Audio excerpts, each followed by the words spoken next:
fix them right up, and I'll make them better. Oh. So I'm going to go through a few shop jigs and a few shop made tools that we'll be able to make that'll get you guys up and ready to go. All right, guys, so I brought you over to the miter saw, and I wanted you to see what I'm doing. I got me a runner from a pallet. This guy is about 42 inches long. What I did was I measured myself 16 inches 2 times. I'm going to go ahead and chop those off, and then I'll show you how we can get all this together. It's going to be real quick and dirty. You're going to love this.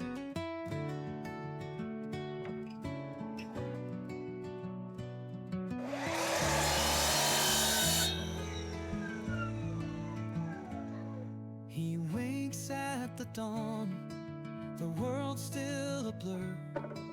A hammer in hand, his calloused fingers stir. Wood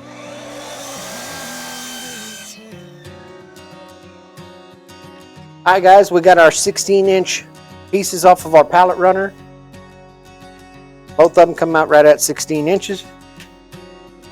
What we're going to do next is we're going to lay out 4 holes that we're going to drill on these so that we can make some slots in each end.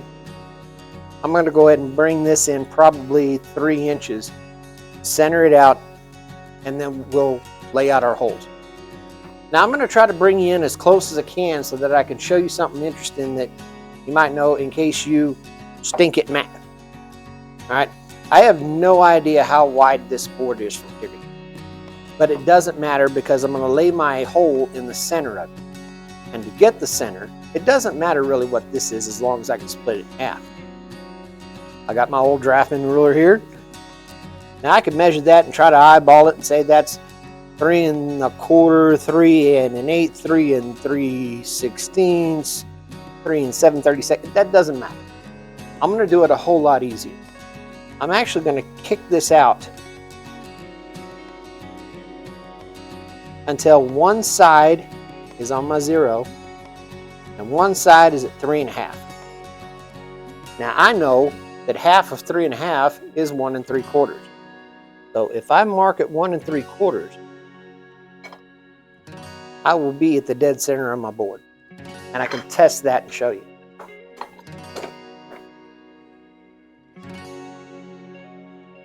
I'm going to take a square just so you guys can see.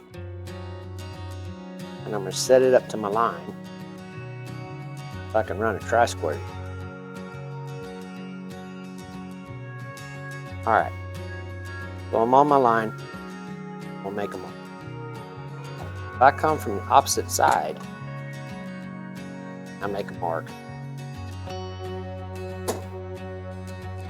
Dead in the center. 3 more times. I'm going to come 3 inches in from the end,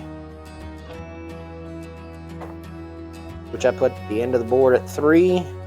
Mark right here at 0. That's where I'm going to blow my hole at. Did here, I finished laying out everything. I've got my 4 holes already laid out, plotted, ready to go. I came 3 inches from each side. What I'm going to do is I'm going to make a hole, and I'm also going to make a slot that comes out each side on each of these boards. Now the beauty of James Moxon's design is that none of this, you don't have to be a machine to, you don't have to be a machinist to do any of it. I mean, you could just throw this together. It could be quick and dirty. You can have a vise put together, and this is very modular. I mean, you could make this as big or as small as you need to. I mean, you use 2x4s to make this thing 2 feet long, 3 feet long, whatever you end up needing it to be. But the premise will still remain the same. You're going to have 2 big wooden jaws that'll hold on to something for you. Myself, I'm going to make these to accommodate a pair of these F-style clamps that you get from the Harbor Freight over there. They're about $3 a piece.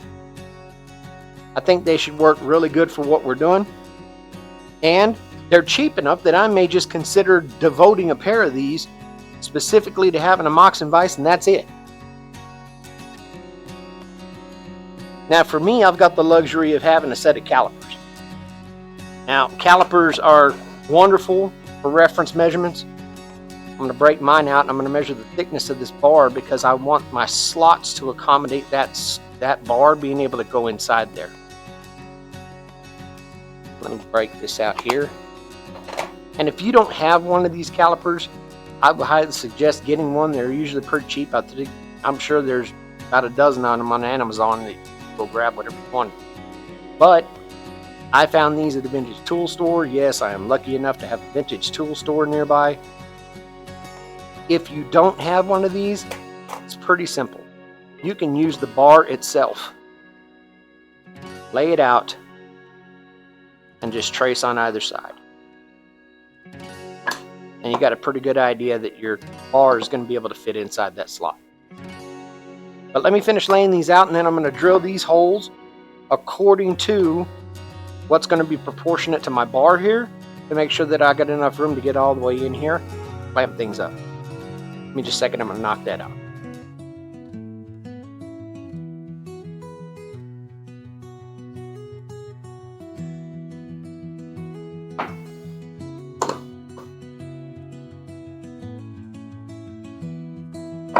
Then I punch my holes with an awl so that my drill bit doesn't wander around on me.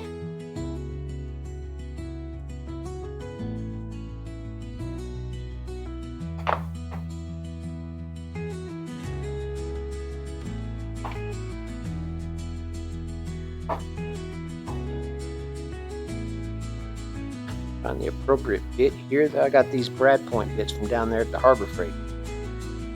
Like I get most things.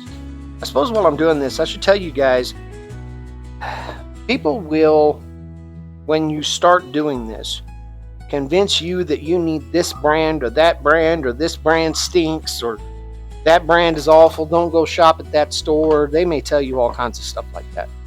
But I have been working with tools in one way or another for the better part of about 35 years. Anyway, in all those years, I have probably, I could count on one hand the number of tools I've legitimately had crap the bed on. Let me drill this out.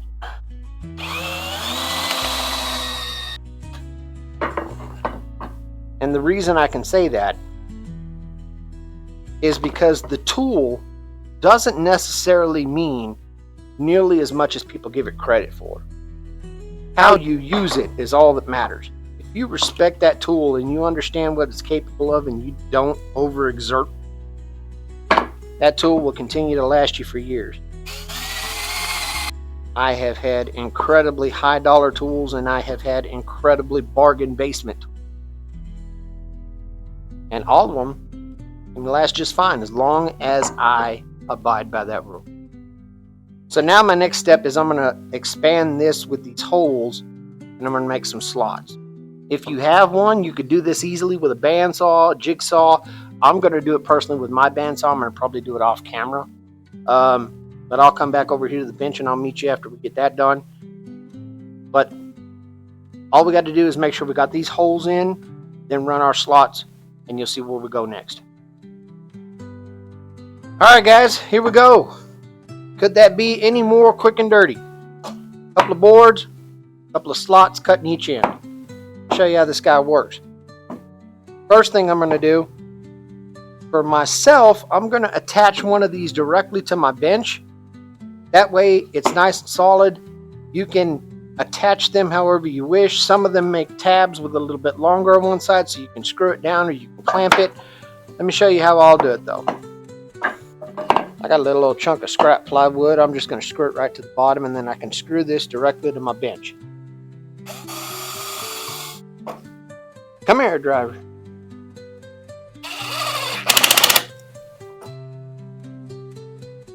Guys, and you can make these as pretty or as ugly as you want. Did I mention these are going to be quick and dirty?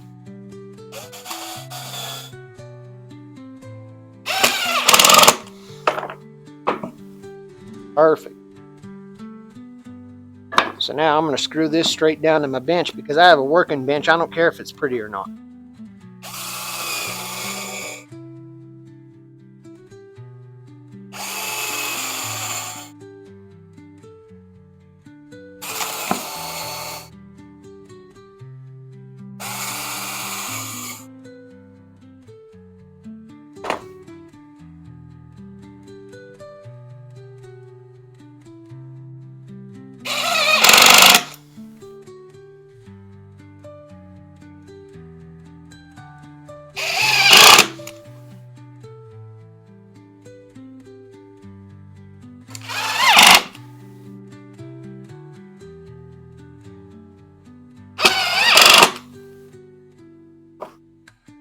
And in real time, even with the filming and everything else, I just put together a Moxon vise for myself to use in about 10 minutes. Here's how it works. I have a pair of F-style clamps here. I'm going to put my work here. Let's grab this old board right here. And then I'm going to run my clamps right through the slots.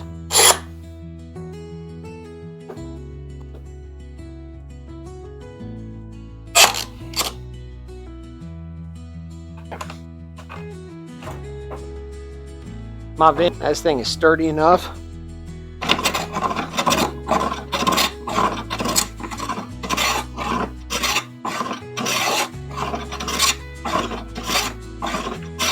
That I can hand plane with it with no problems.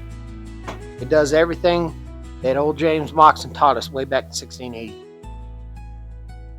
And these things are so easy to make this way that I don't even normally keep one. I just make one when I need it. Alright guys, I hope that's useful. The next thing I'm going to show you guys is I'm going to show you a little bit of variation with this Moxon vise. I'm going to show you something that you can do with it. And it has to do with picking up some old tools and maybe putting them back to work. Let's show you what's next. Alright y'all, I bet y'all are used to this. I mean, you're just getting started. You want to get everything going. And the first thing you do, you go to the flea market, you go to the garage sale, wherever you end up going, and you end up finding one of these. And there's always a story with it, something to the effect of, oh, that was great-great-granddaddy's sword. They brought it all the way from over there. Okay, well, great-granddaddy is wonderful. Thank you for bringing the saw all the way from over there. But then you get it home after you paid $5-10 for it, and you realize the thing couldn't cut the cheese if it wanted to. So we need to sharpen it. Nowadays, when you buy a modern saw, you're not able to, because they'll have something akin to these. See those beveled teeth with the black marking on them? Now that's called carbide coating. Another example of planned obsolescence, and I can't stand it.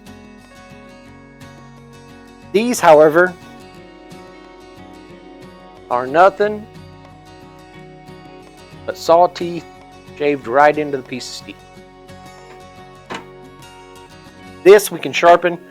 This we can reuse over and over again. Have it last for decades. Please forgive me while I indulge in a little bit of a flex.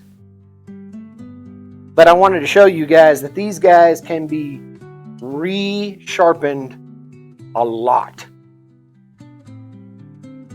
Look at this little guy. Isn't he cute? This guy used to be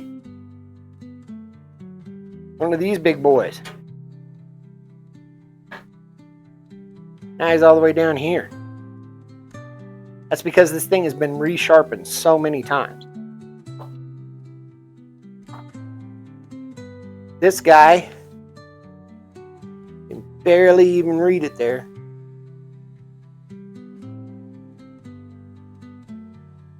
Is a number 8 saw of an old panel saw from the Clinton Saw Works in New York City. Best I could tell with my research, this saw was made somewhere between 1882 and 1886. So it's seen its fair share. We're going to bring it back and make it cut like brand new again. And basically we're going to use these two boards from our Moxon vise as an example of how to do that. We're going to take our saw, set it with the teeth up. And we're going to position our boards so that they are just beneath the gullets of the saw teeth. The reason that we need that there is because the farther this sticks out, the more the saw blade will vibrate with its resonance and make it more difficult to do what we're going to do. But I'm going to use the Moxon in a different configuration here.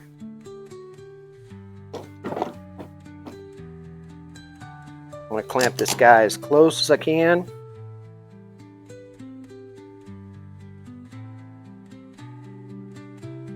We're going to lock that fella down. Now, since we have this barely up here, we can now go through and we can sharpen this guy. Now I'm sure somewhere along the way, a vintage tool person will be ready to skin me alive. But this method that I'm about to show you works well. It will get a saw running for you, and it will let you do what you need to do to get clean, efficient cuts out of a handsaw. The first thing seems counterintuitive. You're going to need a couple of files. You're going to need a larger file. You're going to need a small triangular file. And the first thing I'm going to do is I'm going to go across the top of each of these.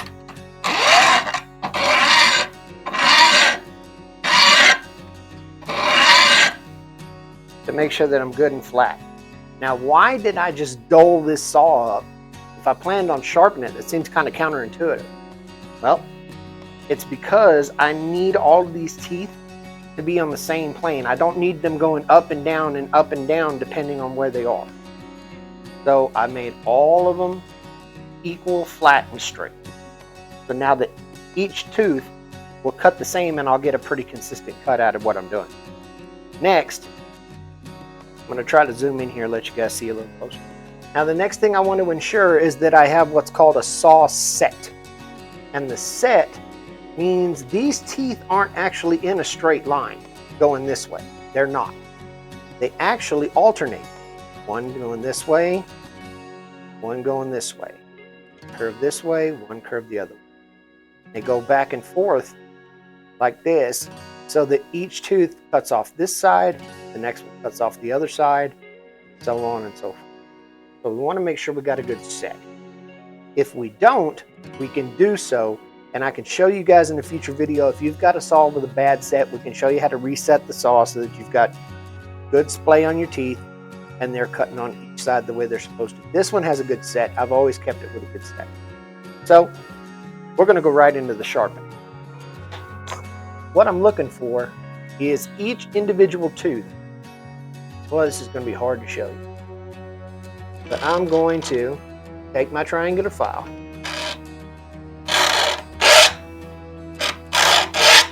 and I'm going to try to be as consistent as possible while I file the same angle on each tooth that is set that direction. Then I'll do the corresponding teeth this other direction.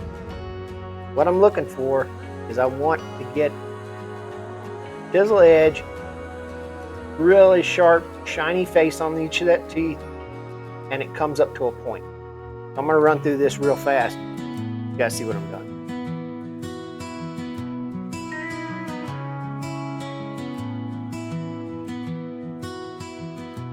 They say the world's a spinning and life goes on, but I live here in the old ways, from sun to sun. When they come with their broken things, their heads hung. Now I'll flip it around and I'll do the same thing to the set going the other direction. I get to work with my hammer and my torch. I fix them right up and I make them better. Oh, I keep them going. I'm a man of wood and metal. When they come and they ask me to build them something new, I look them in the eyes and say, this one's for you. All right. We're going to come back and we're going to review how well this saw cuts now that I've sharpened it. after we get into the next thing I think will be really useful to you guys. All right, guys, the next thing we're going to make, really easy to do. You can drop it out of scrap. I cut some stabs off of some 2x4s here. If you're interested and you want to try to follow along, these are 1 3/4 inch a piece. It's not really that big a deal. It's not crucial. You'll understand why in just a minute. I also found a couple of pieces of plywood. Just pulled it out of the scrap laying around on the shop floor. We're going to make what's called bench hooks. Now, what a bench hook is able to do is, some of you guys may have a bench like mine. You don't have plane stops or dog holes or, you know, any kind of item like that that'll let you put a piece up against it so that you can exert work against it without it moving around it. The bench hook is going to let us accomplish that, and it's dead simple to make. What I'm going to do is I'm going to put a block right here. Well, I'm going to set one over here to keep it even, but all I'm going to do is I'm going to drive a couple of screws right in this end.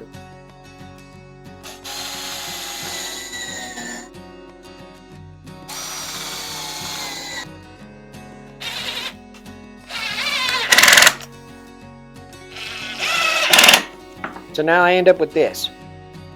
The trick is I'm going to set another block on it, but I'm going to put it on the opposite side like this here.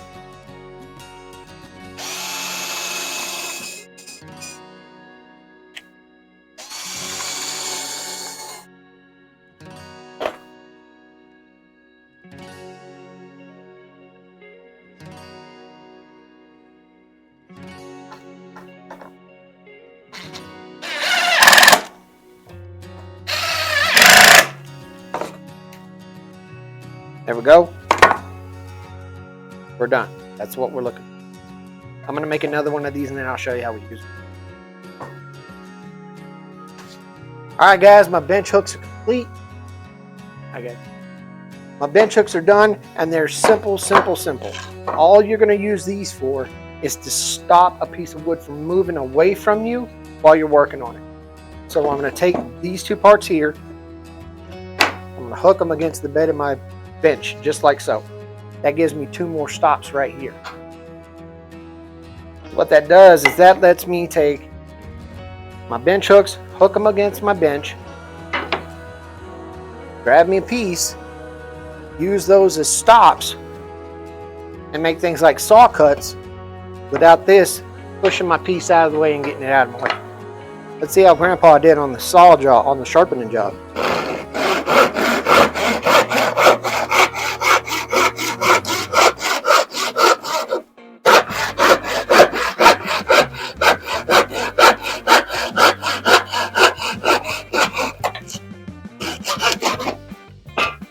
Well, if I wasn't cutting with my left hand.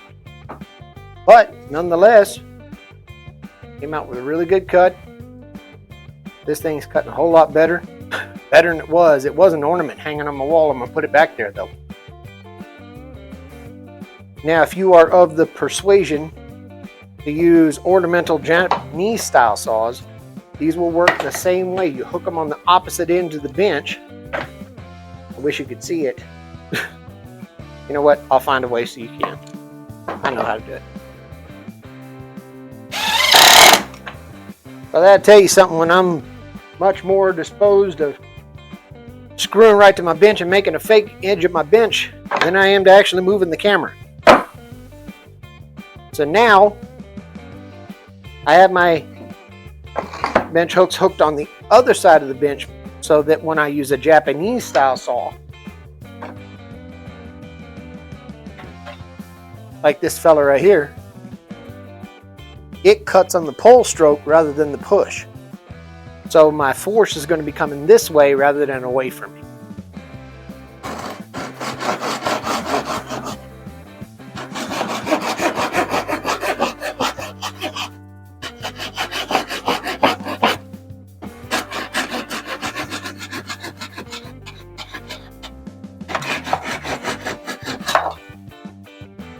And I can make my cut on the pull stroke if I'm using the Japanese saw. Again, this is another one of these items. They're so quick and dirty to make that I usually just chuck them when I'm done with them. So, off into the bucket. Alright guys, so this next one I got for you is a way for you to be able to use boards that are normally so out of whack that normally you can't do anything with them. I'll show you what I mean. I found an old pallet board and I just knocked it. I guess you guys could say that you've seen more than your share of boards that are this far out of whack. We're going to make this thing dead square without the use of a joiner. We don't need a planer, we just need our table saw. Alright guys, so what I'm going to make this time is called a jointing sled. And basically all I did was I found myself a piece with a dead straight edge down one side.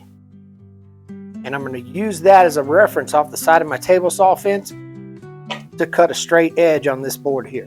What I'm going to do is I'm going to figure out exactly where I want my straight edge to be. I'm going to mark it with a straight line, and then I'm going to screw this board to this one. Now let's say I don't want a hole in this board from putting a screw in it. I'm just going to make a couple of quick and dirty hold down clamps out of what I found here at the shop. I just found a couple old angle brackets. I'm going to set those guys right here, and I'm going to tighten them down until they flex so that they're pinning this piece of wood against this one.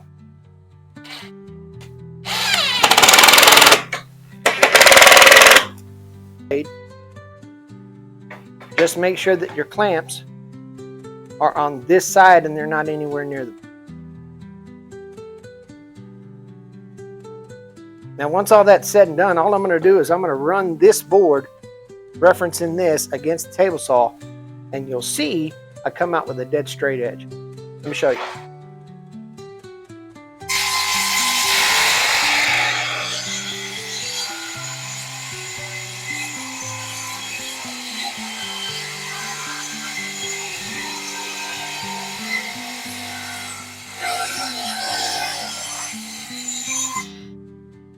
Alright, so what you'll see is I finished making that cut.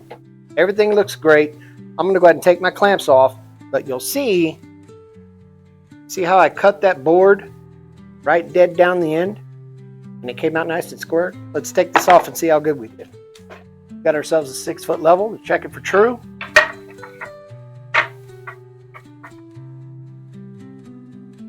What do you think? I'm looking through this and I can't see light coming through any of that. Dead straight. We're good to go. Alright guys, the last thing we're going to do today in the quick and dirty series is we're going to make a quick and dirty crosscut sled.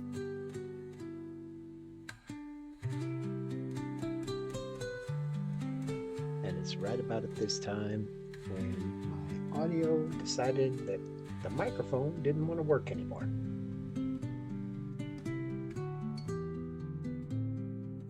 So what I'm showing you is the quick and dirty crosscut sled. That piece that I'm pointing at now was the piece that we just cut off the jointing jig. We added it to the top of a piece of plywood. We gave ourselves a runner that goes into the slides of the table saw. We did that with the rest of the board. We set ourselves up with a nice, smooth, sliding crosscut sled. Alright guys, so there you have it. We made about 2 or 3 different things that could be useful in your shop. How to scrap quick and dirty, fast for us to be able to get things done, get on down the road with our projects. Listen, I appreciate you sticking with me to the end. I hope you got something useful out of this. If you did, I certainly appreciate the like and subscribe. I'm trying to get better at this. I hope I am. Maybe I'm not. Give me the feedback that I need to know. I look forward to hearing from you, and keep those recommendations and all of those questions coming in. I know it. You look at my channel and there's not very many subscribers at this point, but I cannot tell you how many hundreds of people have reached out with encouragement, support, questions, asking for feedback, asking for insights, advice, and I am here for it, guys. I cannot be any happier. So please, please, please keep it coming. Till next week. Appreciate you guys. See you then.